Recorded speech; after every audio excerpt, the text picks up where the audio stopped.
Side distance, side distance বলতে আমরা যেটা বুঝি, যেমন একজন ড্রাইভার, ঠিক আছে, সাপোজ একটা কার ড্রাইভারের কথাই যদি বা একজন মানুষের কথাই যদি বলি, কত দূর পর্যন্ত স্পষ্টভাবে দেখা যায়। সাইড ডিস্টেন্স মানে কি, যে কত দূর পর্যন্ত কোনো কিছু স্পষ্টভাবে দেখতেছে। যেমন একটা ড্রাইভার যদি আসি, যে ড্রাইভার হচ্ছে মানে একটা গাড়ি রাস্তা দিয়ে গাড়ি চালাচ্ছে, সেক্ষেত্রে সে কত দূর পর্যন্ত তোমার হচ্ছে অবজেক্ট দেখতেছে। যেমন এই ড্রাইভার, এই ফিগারটাতে যদি দেখি, এই যে একজন হচ্ছে ড্রাইভার, ঠিক আছে, এই হচ্ছে সাপোজ একটা রাস্তা, ঠিক আছে। এখন হচ্ছে এই ড্রাইভার, এই জায়গায় যে ড্রাইভার বসে আছে, সে কত দূর পর্যন্ত কোনো অবজেক্টকে দেখতেছে, এই জিনিসটাকে বলতেছি আমরা সাইড ডিস্টেন্স। যেমন এই জায়গায় যদি দেখি যে এই জায়গায় একটা অবজেক্ট আছে, ঠিক আছে, এতটুকু পর্যন্ত যদি ভেহিকেলটা বিনা বাধায় দেখতে পারে, তাহলে এই ডিস্টেন্সটাকে কি বলি আমরা, সাইড ডিস্টেন্স, ঠিক আছে। এখন জি স্যার। সাইড ডিস্টেন্স, যেমন তোমাকে যদি বলি যে এই এই একটা রাস্তা, সাপোজ এই একটা রাস্তা, এই দিক দিয়ে গাড়ি, একজন ড্রাইভার গাড়ি চালায় আসতেছে, হঠাৎ করে একজন পথচারী এইভাবে রাস্তা ক্রস করতেছে, ঠিক আছে, এই দিক দিয়ে রাস্তা ক্রস করতেছে, ঠিক আছে। এখন সাপোজ দুই লেনের রাস্তায়, এরকম দুই লেনের রাস্তা, এই দিক দিয়ে যাচ্ছে, এই লেন দিয়েও এদিকেই যাওয়া যায়। এখন পথচারী এই দিক দিয়ে পার হচ্ছে। এখন ড্রাইভার পথচারীকে দেখার সাথে সাথে কি করতে পারে, যে পথচারী সাপোজ এই জায়গায় চলে আসছে, তাহলে ড্রাইভার কি করতে পারে, যে এই দিক দিয়ে এই লেনে যে এই দিক দিয়ে চলে আসতে পারে। দ্যাট মিনস তাকে ওভারটেক করে চলে আসতে পারে, সাইড দিয়ে ক্রস করে চলে আসতে পারে। আরেকটা কাজ হতে পারে, যেমন শুধু যদি এক লেনের রাস্তা হইতো, সাপোজ এরকম একটা ভেহিকেল, এদিক দিয়ে পথচারী হচ্ছে তোমার পাস করতেছে, ক্রস করতেছে, সেক্ষেত্রে এই ড্রাইভারের সাপোজ হচ্ছে এরকম আগেরটাতে যেরকম হচ্ছে পাশের লেন দিয়ে সে মানে সামনে চলে গেছে, কিন্তু এই ড্রাইভারের ক্ষেত্রে পাশের লেন, এরকম পাশের লেন দিয়ে সামনে যাওয়ার কোনো স্কোপ নাই। তাহলে এই ড্রাইভারকে কি করতে হবে, এই ড্রাইভারকে কি করতে হবে, থামাতে হবে, তাই না? নাকি এই গাড়িটাকে কি করতে হবে, থামাতে হবে, তাই না? জি জি স্যার। স্যার। আচ্ছা, তাহলে এই ড্রাইভারটা যে গাড়ি থামাবে, থামানোর জন্য তোমার এডিকুয়েট একটা ডিস্টেন্স লাগবে না? মানে গাড়িটা সাপোজ হচ্ছে ড্রাইভার থামানোর চিন্তা করলো, এখন থামানোর চিন্তা করার সাথে সাথে তো আর গাড়িটা থেমে যাবে না, তাই না? গাড়িটাতে ব্রেক দিতে হবে, ব্রেক দেওয়ার পরও গাড়িটা সার্টেন একটা ডিস্টেন্স যাবে, তাই না? মানে গাড়িটা এই জায়গায় যদি গাড়িটা থাকে, তাহলে থামানোর জন্য সার্টেন একটা জায়গা লাগবে, মানে ডিস্টেন্স লাগবে, তাই না? নাকি গাড়ি যে জায়গায় ব্রেক করে ওই জায়গায় কি আচ্ছা। থেমে যায়? না স্যার, একটু সময় লাগে। একটু সময় লাগে, ঠিক আছে। তাহলে হচ্ছে এই সময়ে গাড়িটা একটা সার্টেন পরিমাণ জায়গা মানে ডিস্টেন্স অতিক্রম করবে, তাই না? নাকি জি স্যার। জি এখন স্যার। এই ডিস্টেন্সটা, এই যে যতটুকু জায়গা তোমার বা দূরত্ব অতিক্রম করবে, এই ডিস্টেন্সটা যদি এই ডিস্টেন্সের চাইতে মানে ড্রাইভারের ইনিশিয়াল পজিশন আর পেডিস্ট্রিয়ানের যে মানে রাস্তা ক্রস করতেছে এই ডিস্টেন্সের চাইতে এই ডিস্টেন্সটা যদি কম হয়, তাহলে কি গাড়িটা সাকসেসফুলি থামতে পারবে, কোনো অ্যাক্সিডেন্ট বা কলিশন হবে না, তাই না? জি স্যার। কিন্তু যদি এই ডিস্টেন্সটাই যদি গাড়িটা থামাতে যদি এতটুকু জায়গার প্রয়োজন হতো, কিন্তু পেডেস্ট্রিয়ান বা পথচারী আছে এতটুকু ডিস্টেন্স, গাড়িটা থামাইতে প্রয়োজন এতটুকু ডিস্টেন্স, কিন্তু পথচারী আছে আরো কাছে, তখন কি গাড়ি থামাতে পারবে? না স্যার। ড্রাইভার চাইলেও কিন্তু গাড়ি থামাইতে পারতেছে না, তাই না? তখন কি হয়ে যাবে, এই পথচারী আর হচ্ছে ড্রাইভারের মধ্যে কলিশন হয়ে যাবে, নাকি? তাই না? জি। তো জি স্যার। একটা অ্যাক্সিডেন্ট হয়ে যাবে। এখন রাস্তা, যে কোনো রাস্তার ক্ষেত্রে যে কোনো জায়গায় যাও না কেন, ঠিক আছে, এই যে ডিস্টেন্সটা যে কোনো পজিশন থেকে, যেমন এই জায়গায় যদি রাস্তাটার কথা চিন্তা করি, যে কোনো এই জায়গায় বলো বা রাস্তার এই জায়গায় বলো, এই জায়গায় বলো, এই জায়গায় বলো, যে কোনো জায়গায় এই যে তোমার গাড়ি থামানোর জন্য মিনিমাম একটা ডিস্টেন্স, ঠিক আছে, প্রোভাইড করতে হবে। এই যে মিনিমাম ডিস্টেন্সটা, এই ডিস্টেন্সটাকে আমরা বলি স্টপিং সাইড ডিস্টেন্স, ঠিক আছে। এখন এরকম বাঁকের মধ্যে যদি থাকে, বাঁকের মধ্যে সাপোজ এই জায়গায় অনেক গাছপালা আছে, ঠিক আছে, একটা রাস্তা কার্ভ রাস্তা, এরকম অনেক গাছপালা আছে, ঠিক আছে, এই দিক দিয়ে গাড়ি সাপোজ যাচ্ছে। এখন এই জায়গায় যদি পথচারী ক্রস করে এদিক দিয়ে, জি স্যার। তাহলে অনেক সময় হতে পারে যে এই জায়গায় যে ড্রাইভার আছে, এই যে বাকি ইনার সাইডে যে গাছপালা টাছপালা আছে, অনেক সময় বিলবোর্ড থাকে, এর কারণে এই পথচারী যে পাস করতেছে এটা কিন্তু নাও দেখতে পারে, তাই না? এদিক দিয়ে ড্রাইভার আসতেছে, পথচারীকে না দেখতে পারে না। এই ড্রাইভার এই পজিশনে যখন আসলো, এই পজিশনে যখন আসলো, তখন এই পথচারীকে দেখতে পারি, তখন এতটুকু ডিস্টেন্সের মধ্যে ড্রাইভারকে গাড়িটাকে থামাইতে হবে, কিন্তু এতটুকু ডিস্টেন্সের মধ্যে গাড়িটা থামানো যাবে না আসলে, তাই না? ধরে নিলাম গাড়িটা থামানো যাচ্ছে না, সেই ক্ষেত্রেও কি কলিশন হয়ে যাবে, তাই না?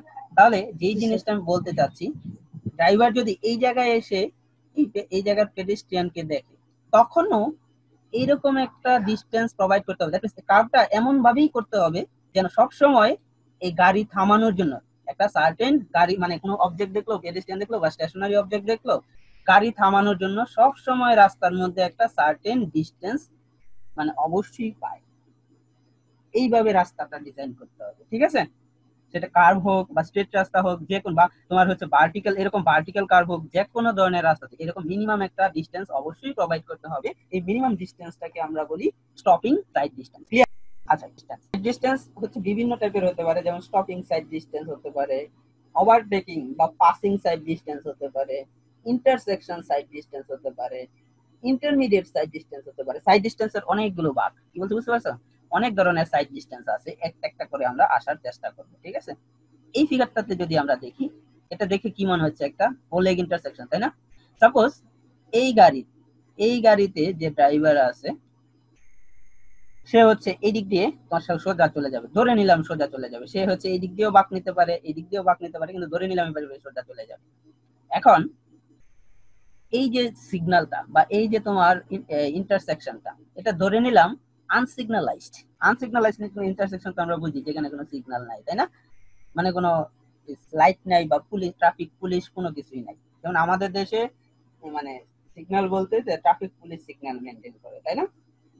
কিন্তু এই জায়গায় ধরে নিলাম কিছুই নাই, ঠিক আছে? এখন যদি কোনো ইন্টারসেকশনে ট্রাফিক পুলিশ না থাকে বা হচ্ছে তোমার কোনো লাইটও না থাকে, ঠিক আছে, সেই ক্ষেত্রে কি হবে?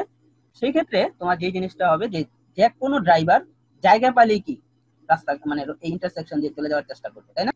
তাহলে আনসিগনালাইজড ইন্টারসেকশনে মানুষের বিহেভিয়ারই থাকে যে যদি কোনো ইন্টারসেকশনের মধ্যে আমি গাড়িতে চারপাশে কোনো গাড়ি টাড়ি না দেখি, তাহলে আমি কি রাস্তা ক্রস করে বা ইন্টারসেকশনটা ক্রস করে চলে যাব। এখন এই জায়গায় সাপোজ একটা ভেহিকেল আছে, গাড়ি আছে। এখন এই জায়গায় একটা সাপোজ একটা বিল্ডিং আছে বা কোনো কিছু আছে, একটা স্লাইড অবস্ট্রাকশন আছে, সাপোজ বিল্ডিং। এই জায়গায় হচ্ছে একটা সাপোজ বিল্ডিং, কিছু গাছপালা, এই যে এগুলো কিছু গাছপালা এরকম কিছু আছে। এখন বলো, এই ড্রাইভারটা এই জায়গায় যদি কোনো গাড়ি থাকে, এই বিল্ডিং এর কারণে, এই জায়গায় যদি কোনো বিল্ডিং থাকে, এই বিল্ডিং এর কারণে এই ড্রাইভারটা এই পজিশন থেকে গাড়িটাকে দেখবে, এই বিল্ডিং এর কারণে দেখবে। দেখো, এই বিল্ডিং এর কারণে দেখতে পাবে না, বিল্ডিং এর কারণে এই পিছনে যে গাড়ি আছে এটা দেখতে পাবে না, তাই না? জি স্যার। বা এই গাছপালা, এই বিল্ডিং, এইগুলোর কারণে যদি এই জায়গায় একটা গাড়ি থাকে, তাহলে এই ড্রাইভারটাকে দেখতে পাবে? না স্যার। দেখতে পাবে? না স্যার। দেখতে পাবে না। তাহলে ইন্টারসেকশনের কাছে এসে যেহেতু কোনো সিগন্যাল নাই, তাহলে এই ড্রাইভারটা কি মনে করবে? এই ইন্টারসেকশনের মধ্যে কোনো গাড়ি নাই, তাই না? নাকি এই ইন্টারসেকশনের মধ্যে কোনো গাড়ি নাই, তাহলে সে কি করবে? এই ইন্টারসেকশন দিয়ে সোজা চলে যাওয়ার চেষ্টা করবে, কিন্তু সে গাড়ি নাই দেখছে। বা এই ড্রাইভারটার কথাই যদি আসি, এইদিকে যদি গাড়িটা থাকে, এই জায়গায় যদি এই গাড়িটা যদি এই জায়গায় থাকে, তাহলে এই ড্রাইভারটা কি এই গাড়িকে দেখবে? এই বিল্ডিং এর কারণে না স্যার। এই ড্রাইভারটা এই বিল্ডিং এর কারণে এই ড্রাইভারটাকে কিন্তু দেখবে না, তাই না? জি স্যার। এখন এই ড্রাইভারটা সাপোজ এই সোজা চলে যাবে, এই ড্রাইভারটা এই সোজা চলে যাবে, তাহলে একটা আরেকটারে দেখলেও দুইটা কি দুই লেনে দুই ডিরেকশনে যাচ্ছে, সো একটার সাথে আরেকটা কলিশন হওয়ার সম্ভাবনা নাই, দুইটা দুই ডিরেকশনে যাচ্ছে।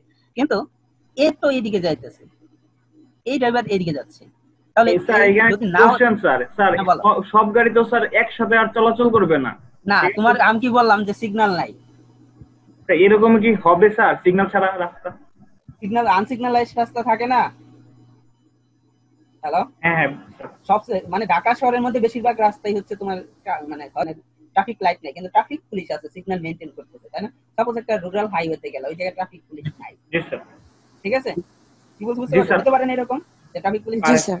তাহলে ওই ক্ষেত্রে যে যে যার মতন তো তোমার সিগন্যাল ক্রস করে চলে যাওয়া, জায়গা পালে হচ্ছে চলে যাওয়ার চেষ্টা করবে। এখন এই ড্রাইভারটা এই ড্রাইভারকে না দেখলে বা এই ড্রাইভারটা এই দুইটা ড্রাইভারকে না দেখলে, যদি না দেখে, সেই ক্ষেত্রে কি হবে? সে মনে করবে কোনো গাড়ি নাই, তারা নিজেদের মতন কি চলে যাওয়ার চেষ্টা করবে। তখন দেখা যাবে যে এই ড্রাইভারটা যখন এই জায়গায় চালাইতে চালাইতে গাড়ি চলে আসলো, এই ড্রাইভারটা যখন এই জায়গায় চলে আসলো, তখন দুইটার স্পিড এত বেশি যে এরা গাড়ি থামাইতে পারলো না, এও থামাইতে পারলো না, এও থামাইতে পারলো না। তাহলে কি হয়ে যাবে? দুটোর মধ্যে কলিশন হয়ে যাবে, তাই না? এখন যে জিনিসটা বলতেছি, তাহলে একটা আরেকটারে যদি না দেখে, সেই ক্ষেত্রে কি অ্যাক্সিডেন্টটা হবে? তাহলে এই ইন্টারসেকশনে এরকম যদি হয়, এই ভেহিকলটার জন্য এই লাইনের ভিতর যদি এই গাড়িটা, এই যে এই লাইনটার ভিতর, ডটেড লাইনটার ভিতর যদি এই গাড়িটা ঢুকে পড়তো, বা এই ডটেড লাইনটার ভিতরে যদি এই গাড়িটা ঢুকে পড়তো, তখন এই কারটা তোমার হচ্ছে এই দুটো ভেহিকলকে দেখতে পাইতো না? দেখতে পাইতো। তাহলে এই যে ডিস্টেন্সটা, এই ডিস্টেন্সটাকে আমরা বলতেছি ইন্টারসেকশন সাইড ডিস্টেন্স। কি বলতে বুঝতে পারছো? এখন এই দুইটা ভেহিকেলকে যে দেখতেছে, তখন এই গাড়ি দেখার সাথে সাথে গাড়িটা থামানোর জন্য ইন্টারসেকশনের মধ্যে এডিকুয়েট একটা জায়গা দিতে হবে না? যেন গাড়িটা যেই থামাক, গাড়িটা থামানোর জন্য ইন্টারসেকশনের একটা এডিকুয়েট জায়গা দিতে হবে না?